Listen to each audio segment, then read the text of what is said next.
Good morning, I'm Julia. Welcome back to my kitchen. This morning I am going to be working on a canning project. I recently started canning my own salsa and I'm interested in canning more, but that is one recipe that I found and loved. So I'm going to whip up a batch of that and take you guys along. I do want to be clear that this is not a tutorial. I am not an expert. I do not feel equipped to teach others how to can. I recommend you really look online, particularly the USDA has guidelines about safe canning. So do your research and best of luck to you if you are also interested in giving canning a try. So first things first, I have 2 pots going on the stove already. One of them is a pot that I am going to parboil my tomatoes in so I can get the skins off. And the other is my big canning pot here. The reason why I already have this started, even though it's going to be quite a while before I get my cans processing, is because there is a lot of water in this and it actually takes a really long time to heat up. It needs to be at a boil before I can start the processing time for those cans. So I just have my water heating. It's gonna be a long, probably pretty warm morning in the kitchen, but that is a-okay. It is so worth it for the outcome of this delicious homemade salsa. I've got almost all my ingredients pulled out on my counter, and the first thing I'm gonna do is wash my tomatoes and score the bottoms of them with an X, because that's how we're going to get them parboiled and then get the skins off before we chop them and throw them into our pot. I'm gonna chop my other veggies, and essentially once everything is chopped, it just goes in a pot, cooks for 20 to 30 minutes until it's sort of rendered enough and to the consistency that I prefer it, and then we'll get everything in cans and processing. So I'm just gonna work on getting those tomatoes prepped and ready to parboil. This recipe that I found, I think it says it makes like 7 or 8 or 9 pints of salsa. I've made it a couple of times and I have literally gotten exactly 5 pints out of it both times. So I know to only prepare 5 jars now. And honestly, like worst case, if there's some left over, I can just seal that and put it in the fridge and use that one first instead of going through the hassle of canning it. But I thought the first time I made it, maybe I cooked it down for longer so there was less volume, more water cooked out of it. But the second time I made it, and it was exactly the same amount. So we're gonna go with 5 pints. And I just got regular old canning jars, mason jars, whatever you want to call them. And that's what I will be using today. The other thing I have to prep is a bowl of ice water to submerge the tomatoes in after they boil for 60 seconds. I might even boil them for a little bit longer, but the ice water is what shocks them, and then you can basically just peel off the skins. So I'm going to get a bowl of ice, or bowl of cold water. I don't actually have ice right now, and that will be ready for whenever the tomatoes are done. And I do hear my pot sounds like it is getting close to boiling. It always gets loud and sounds like it's boiling before it is actually boiling. Okay, my water is at a rolling boil. So I am going to carefully drop in probably about half of my tomatoes right now. When I put all of them in, it just lowers the temperature of the water so much that I have to bring it back to a boil. So I'm gonna see if I can maintain the boil a little bit better and get a little bit better of a parboil on these the first go around so that I can just slide those peels right off. And then once I've got a bunch in, I will let them go for about 60 seconds. Yeah, see, even that already brought the temperature down in my pot. But that's okay. I'll just go for longer than 60 seconds. Okay, that's about half. So, oh, I can see some of the peels on these tomatoes are already splitting. That is perfect. So once I get these zapped into the cold water, those peels should slide right off, which is perfect.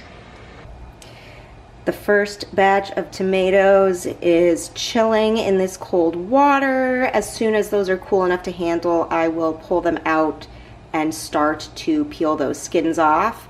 In the meantime, I'm just gonna let the temperature come back up a little bit on this water, and then I will drop in the rest of my tomatoes.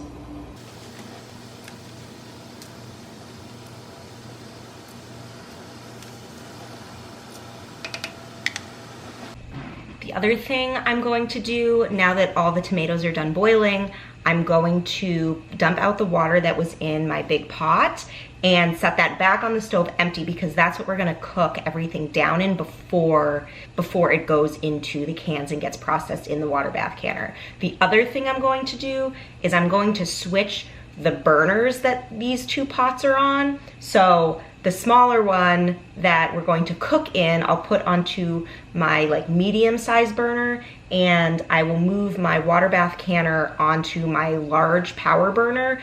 Again, just so that I can have extra power heating up that giant pot of water, because like I said, that needs to be really at a rolling boil before I can process anything in it. As you can see, some of those peels are literally just peeling right off, and that is exactly what we want. I'm gonna set all these peels aside to put into my bag for compost. These are peeling off so perfectly, just like we want.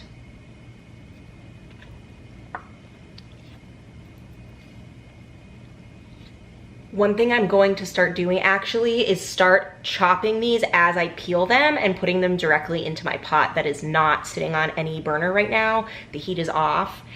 That way, like I said, I don't have a big working area here, so this is gonna help me just sort of maximize my space and my efficiency.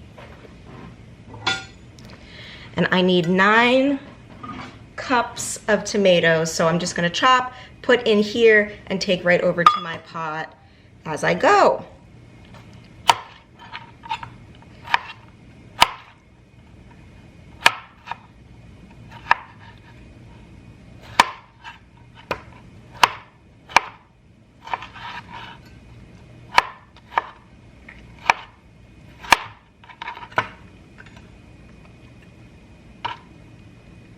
All right, that is 1 cup.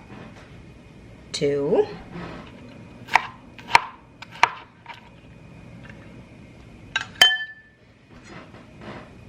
3.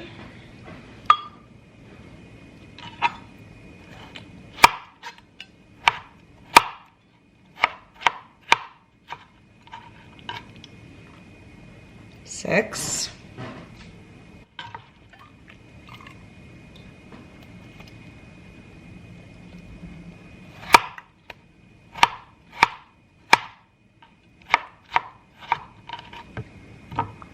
8. 9. So that is our 9 cups of tomatoes ready to go. I do have like 2.5 tomatoes left over after that. So what I'm gonna do is peel those, chop them, measure them, and put them into a bag and put them in my freezer, so that next time I make this recipe, I already have a few of the tomatoes I need prepped and ready to go. The next thing I need to do is chop the rest of my veggies. So I need 2.5 cups of green bell pepper, 2.5 cups of white onion, and 8 cloves of garlic. I just wiped off my workspace here, got all the tomato juice away. I'm gonna give my peppers a rinse.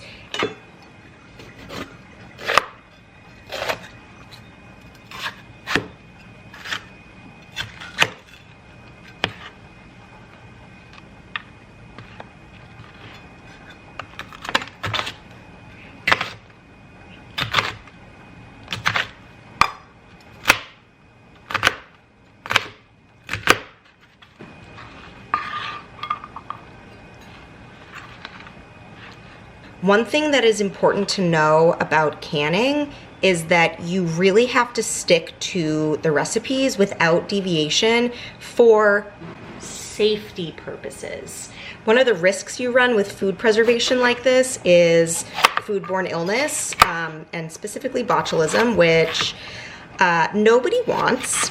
So it's just really important to follow the recipes exactly, and especially when you're water bath canning. You can only water bath can highly acidic foods, so salsas, tomato sauces, jellies, jams, things like that. And when you mess around with the ratios of different ingredients, you change the pH balance of whatever you are cooking. So one thing that I do know, which is a helpful rule of thumb, is you can increase the amount of acidic food. Like for instance, you could put a little bit of extra tomato in, like I was sort of over measuring my tomatoes, but you cannot increase the amount of non-acidic, like these bell peppers, or if you're using spicy peppers, anything like that. You need to just find a different recipe that better meets whatever spice level or flavor profile you want. And honestly, that is just for food safety. All right, this is just shy of 2 cups. And again, with my last bell pepper, I'm not going to need all of it. I only need half of it. So I will plan to chop the rest of it and just put it in my freezer to use for another meal. I probably won't save it for next time when I do this recipe, just because I do use bell pepper not infrequently. So it'll be handy to have in the freezer for whatever purpose I next need it. And that is just about a half cup. And finally, I need 2.5 cups of white onion.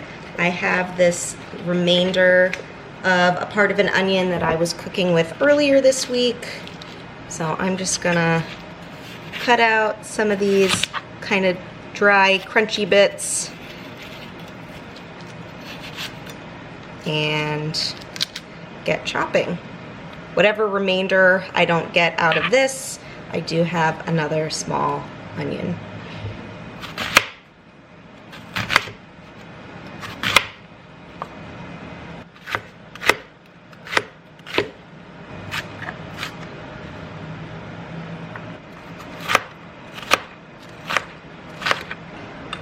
That is 1 cup.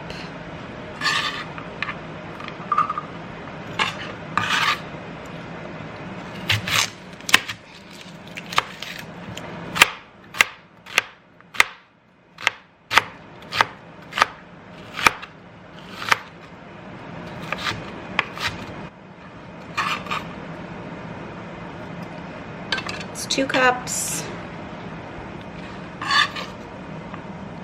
And that is about my half cup. The rest of this onion I'm going to chop and freeze alongside my green peppers. I'm going to put them in together and I'll use those for something. I'll saute them or mix them into something that I'm cooking. The last thing I need to chop is 8 cloves of garlic, and these are pretty small. There's about 10 on this head of garlic, so I'm just going to chop the whole thing.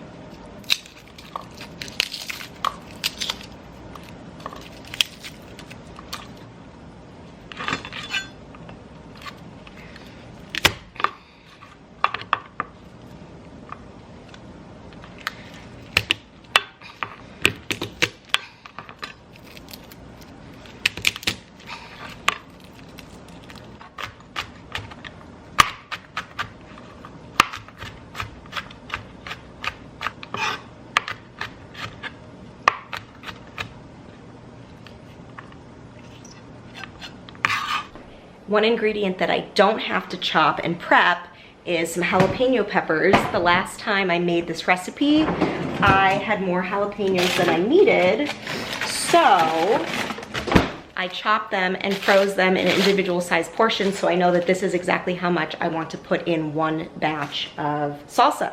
So I'm gonna dump these in, and then the only other things I need to add are tomato paste, salt, and vinegar.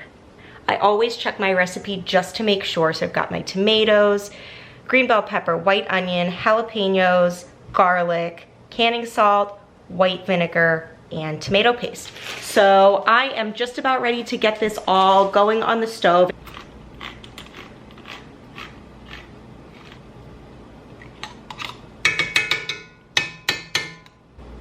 Okay, I have all of my ingredients in my pot.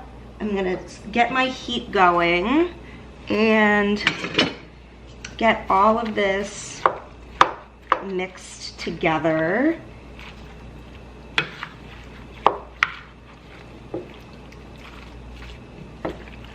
My big pot over here already did come to a boil, so I just turned it down to a simmer to keep it hot. And once my salsa is cooked down more and almost ready to go in the cans, I will turn the heat back up on this big pot so that it is ready and boiling by the time my cans are ready to process.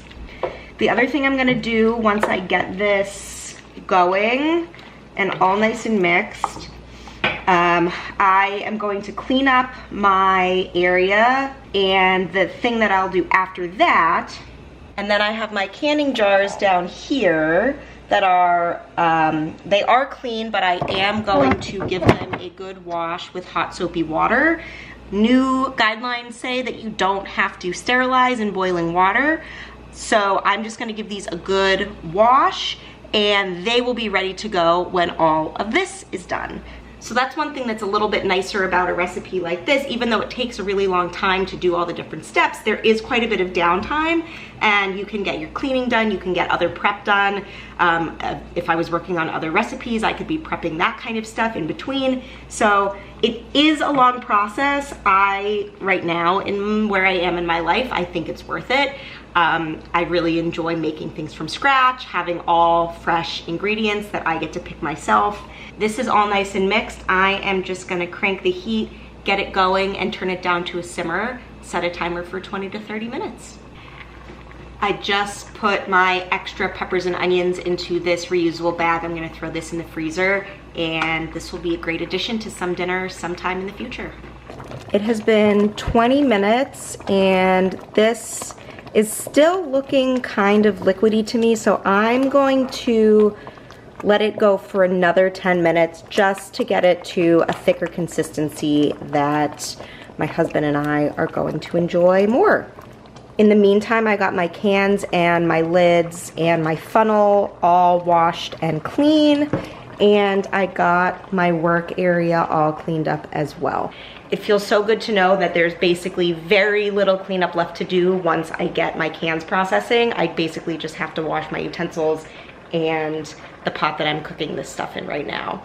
I also have to say, it's a little bit warm in my kitchen. I probably could have worn a t-shirt. I might crack a window just to let it cool off a little bit, or I might sweat through it.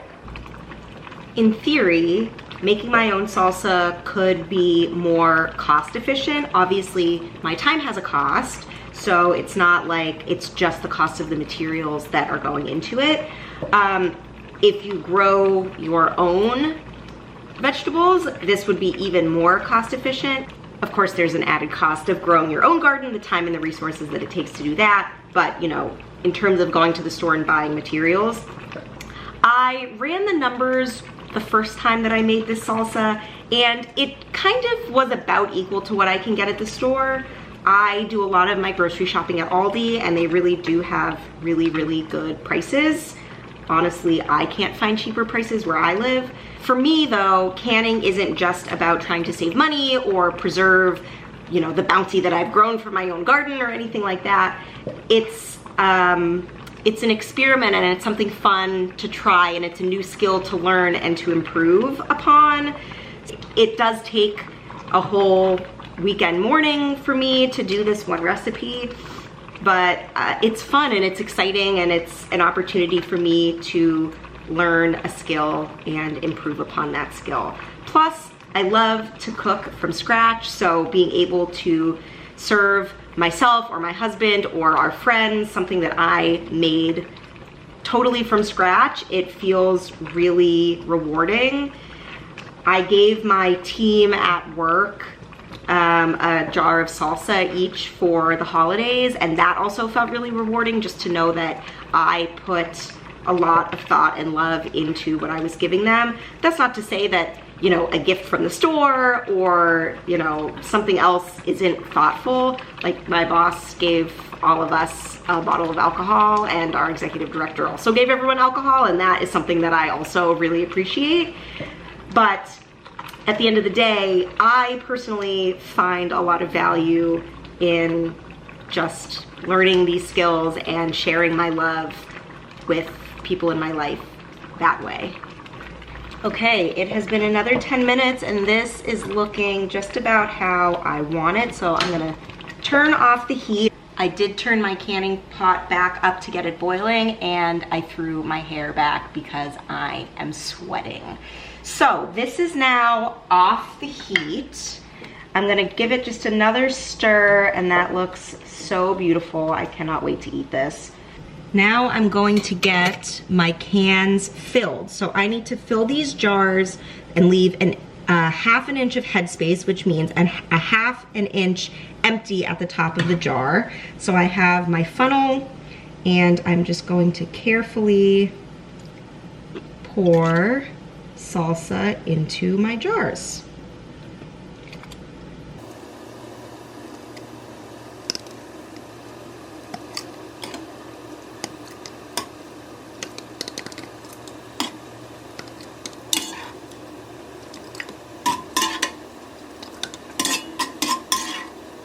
That was just about exactly 5 pints.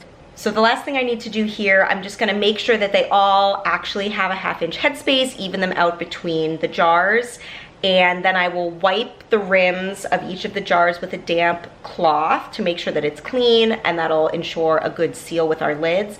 Then I'll place the lids on top and screw on my bands, just to finger tight, not overly tight, and I'll get the jars dropped into my canner for processing. Okay, I'm ready to get these jars into my canner. My water is boiling. I'm even gonna turn it up a little bit, pull out my rack here, and I'm gonna use these grabbers to drop the jars into the water so that I don't have to touch them, because the salsa inside is very hot, and so now the jars are also very hot.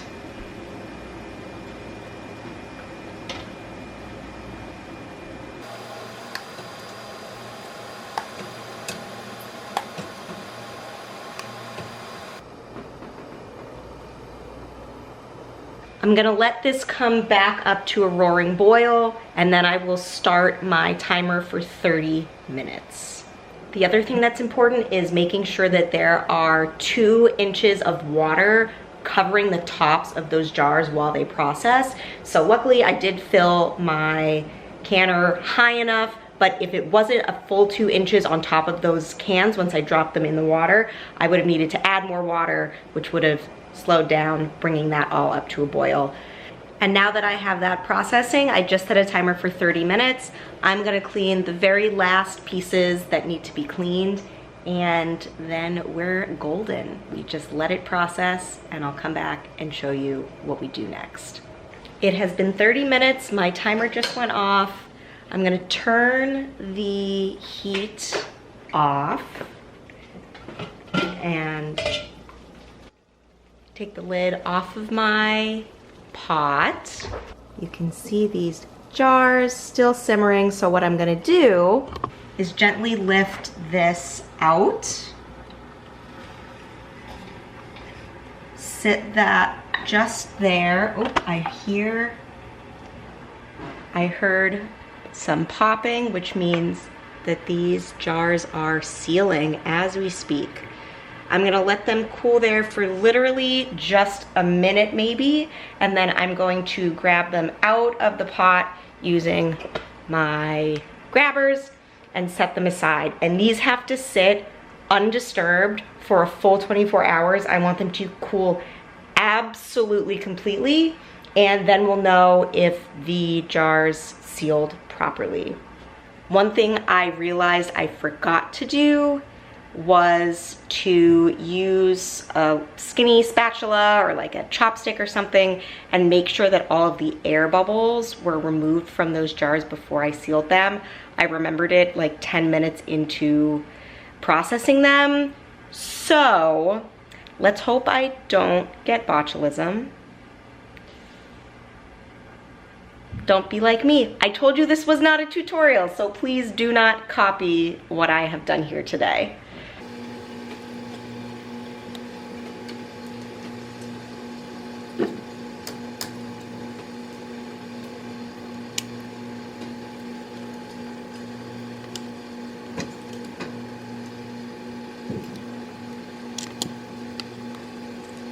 So far, so good.